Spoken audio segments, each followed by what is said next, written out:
Throwaway account for obvious reasons. I'd been lurking in these life stories threads for years, telling myself I'd never be the guy who posts one of these. But time has a way of sanding the edges off things you swore you'd carry to the grave. So here I am. My name's William. I'm not looking for sympathy, absolution, or karma. I'm just telling a story I don't let myself think about too often, one of the crimes that still shows up in my head when the room is quiet. This happened years ago, back when I thought loyalty was negotiable and freedom was something you could steal if you were desperate enough. I was in deep with a partner, not romantically, but the kind of partnership that ties your fate to someone else's bad decisions. We'd gone into a deal together that looked clean on the surface and rotten underneath. At first, it felt like opportunity. Then it started to feel like a cage. The problem was simple. Getting out wasn't an option unless someone paid the price. And I decided it wasn't going to be me. I didn't wake up one morning planning to betray a friend. It was slower than that. Weeks of rationalizing. Nights spent staring at the ceiling, replaying conversations, calculating risk like it was a math problem instead of someone's life blowing up. I told myself I wasn't hurting him, just choosing myself. Freedom over friendship. Survival over sentiment. That's the lie I held onto at the beginning. The rest of this story is what happened when I acted on it. Before anyone jumps to conclusions, I didn't see myself as the villain at the time. I was just a guy cornered by bad timing and worse judgment. That's how I framed it, anyway. Self-defense, but with paperwork and plausible deniability. The deal started small. Too small. That should have been my first warning. Easy money, low risk. Temporary. That word gets people killed, figuratively or otherwise. My partner, I'll call him Mark, was the one who brought me in. We'd known each other for years. Shared drinks, shared secrets, shared that unspoken trust you only give someone once. He vouched for me. I vouched for him. That mattered later more than I expected. Things escalated fast. The kind of escalation where suddenly there are deadlines, intermediaries, and people who don't smile with their eyes. I realized pretty quickly that Mark was comfortable living in that pressure cooker. I wasn't. Every meeting left my hands shaking. Every phone buzz felt like a threat. I started looking for exits. Legal ones? Clean ones? There weren't any. Walking away meant burning bridges with people who don't accept apologies as currency. Staying meant eventually taking the fall when something went sideways, and it always goes sideways. That's when the idea first crossed my mind. Not fully formed. Just a whisper. What if it's not both of us? What if it's just him? I hated myself for thinking it, which somehow made it easier to think again. I told myself Mark would land on his feet. He was tougher. Smarter. Better suited for consequences. By the time I admitted I was considering betrayal, I'd already decided. I just needed a way to make it look like circumstance instead of choice. Once the decision settled in my chest, everything shifted. Conversations sounded different. Details I'd ignored suddenly felt sharp and important. I wasn't planning a crime in the movie sense, no blueprints, no dramatic corkboards, but I was preparing. Mostly by watching. Listening. Letting people underestimate me. Mark talked a lot when he was comfortable. About contacts, routines, who trusted who. I nodded along like always, filed it away like always, except this time I knew I might need it. That realization alone made my stomach churn. Every shared laugh felt counterfeit. I started doing small things differently. Answering messages a little slower. Asking questions that sounded casual but weren't. Making sure my name stayed off anything permanent. I told myself it was just smart business, not betrayal, a distinction that didn't hold up under scrutiny but worked well enough at the time. The hardest part was pretending nothing had changed. We still met up. Still planned the next steps like we were in this together. I remember sitting across from him at a dingy bar, the kind that smells like spilled beer and regret, thinking, if he knew what I was planning, he'd never look at me the same. That thought hurt more than I expected. I also prepared myself emotionally, or tried to. I rehearsed excuses in my head. Practiced justifications like lines for a play. It's him or me. He dragged me into this. I'm just taking the first exit. Repetition dulls guilt, at least temporarily. By the time the moment came closer, the plan wasn't something I could point to on paper. It was a posture. A readiness to step aside at exactly the wrong moment, or the right one, depending on how you tell the story. People imagine betrayal as this clean, decisive act. Like you flip a switch and suddenly you're the bad guy. In reality, it was messier. More passive. The plan wasn't about doing something loud. It was about not doing something at the exact right time. The opportunity came disguised as routine. A handoff that Mark insisted on handling personally. He trusted the situation because he trusted me. That trust was the leverage, even if I didn't want to admit it yet. All I had to do was make sure certain information landed where it needed to land, anonymously, indirectly, and then step back. I spent days triple-checking details. Not because I cared how it affected him, but because I was terrified of it blowing back on me. Burner phone. Public Wi-Fi. Nothing traceable. I deleted messages, cleared histories, wiped anything that could even suggest intent. Paranoia becomes discipline when the stakes are high enough. The night before, I barely slept. Not out of guilt, not yet, but out of anticipation. My heart kept racing like I was about to jump off something tall. I kept thinking about Mark's face if things went wrong. That thought tried to stop me. I shut it down every time. I told myself this was just timing. Bad luck. Wrong place, wrong moment. People get unlucky every day. I was just making sure I wasn't standing next to him when it happened. That was the final shape of the plan. Disappear from the blast radius and let gravity do the rest. The day itself felt strangely normal. That's the part that still messes with me. No thunder. No dramatic signs. Just a gray morning and bad coffee. Mark texted me like usual, cracked a joke, asked if I was good for later. I said yes. I was lying, but I didn't sound like it. I wasn't supposed to be there for the handoff. That was the point. I gave him a reason that sounded responsible, another obligation, something that made me look cautious instead of evasive. He didn't push back. If anything, he seemed relieved. One less variable, he said. I remember pacing my apartment, phone in my hand, waiting. Every minute stretched. I kept checking the window like I expected consequences to show up early. Part of me hoped nothing would happen, that I'd overthought everything and we'd both walk away clean. Another part, the ugly, honest part, wanted it over with. When the call finally came, it wasn't from Mark. It was a number I didn't recognize. Calm voice. Too calm. They asked about him, casually, like they were confirming a dinner reservation. I played dumb. They thanked me and hung up. That was it. No threats. No accusations. Just finality. I sat on the floor for a long time after that, staring at the wall, listening to my own breathing. I hadn't done anything in that moment, no action to point to, and yet I knew, without question, that I'd crossed the line. Whatever happened next, I'd already made my choice. And there was no calling it back. The hours after that call were worse than anything I imagined. Nothing happened, which somehow felt louder than chaos.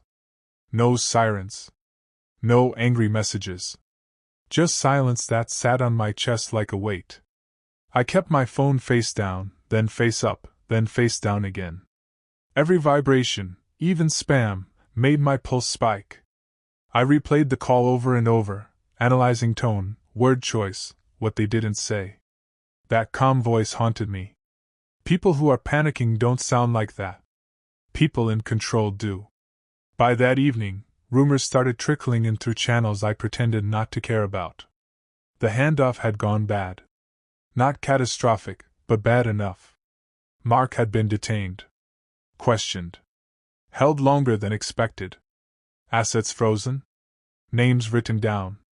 The deal didn't explode, it collapsed inward. I told myself this was the best possible outcome. No one hurt. No headlines. Just consequences. That's how I framed it while I poured myself a drink I didn't need. I even practiced sounding surprised when mutual contacts reached out. Seriously? Mark? That's crazy. I nailed the tone. That scared me more than anything. That night, guilt finally showed up, not as some dramatic breakdown, but as this dull, persistent pressure behind my eyes. I kept thinking about how he must have felt sitting in that room, realizing he was alone. Realizing the one person who should have been there wasn't. I slept maybe 2 hours.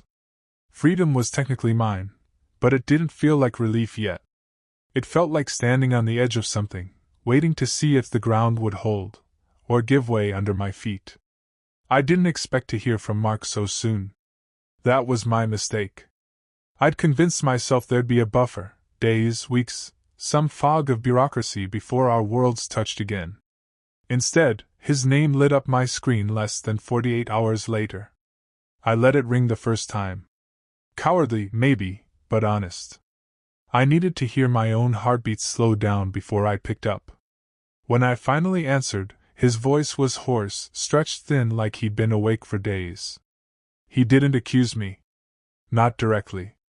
That somehow made it worse. He asked where I'd been. I repeated the excuse I'd rehearsed, almost word for word. I could hear him processing it in real time, weighing whether it made sense. There was a pause, too long, and then he said, "Funny timing." Just that. Nothing else. He told me pieces of what happened, careful and incomplete, like he didn't want to give me more than I already knew. I matched his restraint. We danced around the truth without touching it. I offered help I had no intention of giving. He declined in a way that sounded polite but final. When the call ended, my hands were shaking. Not from fear of being exposed, but from the realization that I'd just lied to someone who knew me well enough to feel it. Even if he couldn't prove anything, something had shifted. Trust doesn't snap, it erodes. I stared at my reflection afterward and tried to recognize myself. The guy looking back seemed calmer than he should have been. More composed. That scared me. It meant I was adapting, and once you adapt to something like this, it stops feeling like a one-time decision and starts feeling like a trait. After that call, I went into cleanup mode. Not the dramatic kind, no shredders or midnight runs, just quiet, methodical distancing. I stopped answering certain messages. Let threads die naturally. I became busy in ways that couldn't be questioned. I justified it as self-preservation. The less overlap between my life and Mark's mess, the safer I'd be. Still, every move felt like sealing another door I'd never be able to open again. I deleted his contact, then recovered it, then deleted it again. That tiny act carried more weight than I expected. People started asking where he was.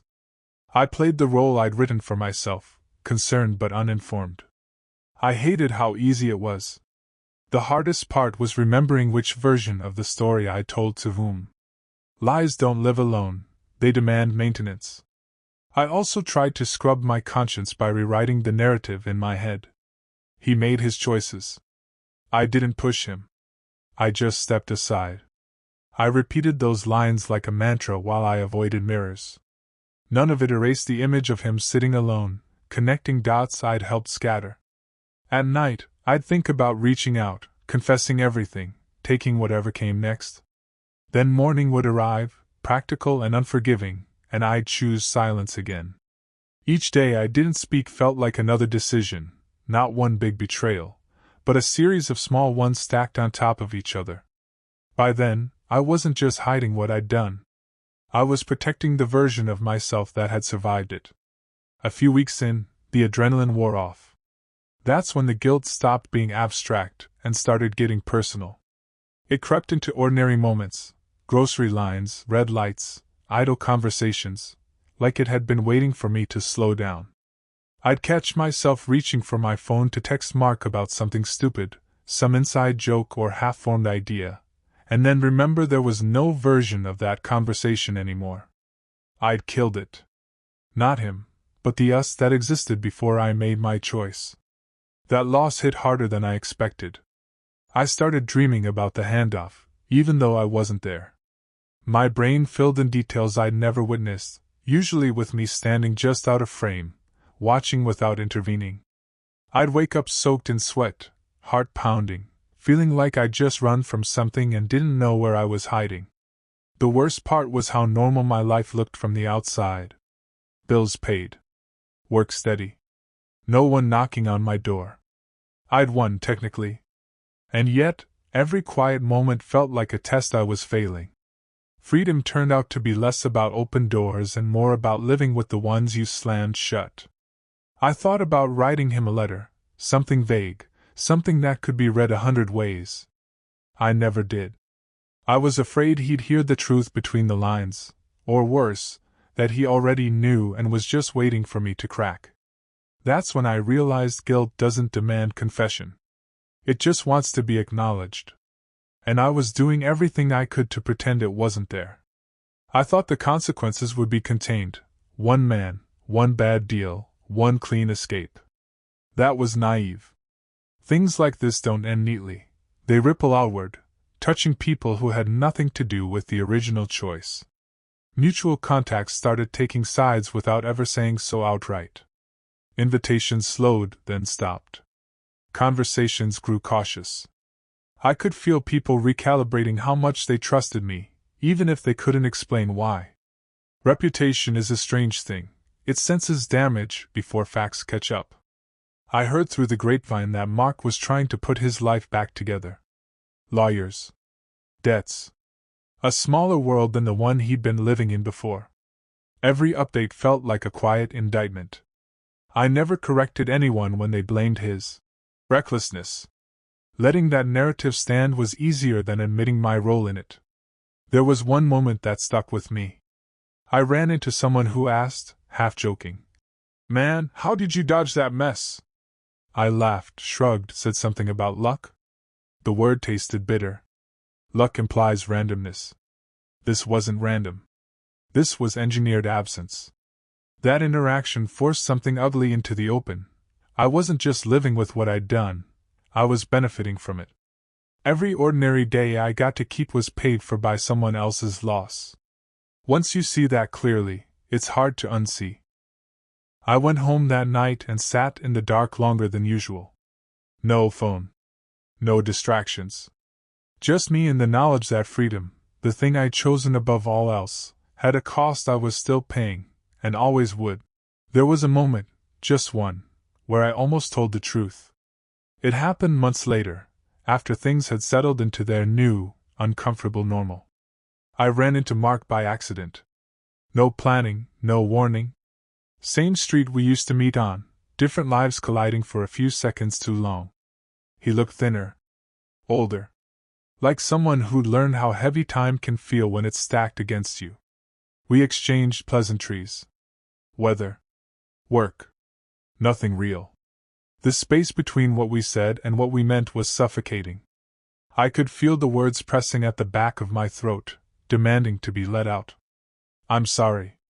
I chose myself. You didn't deserve that."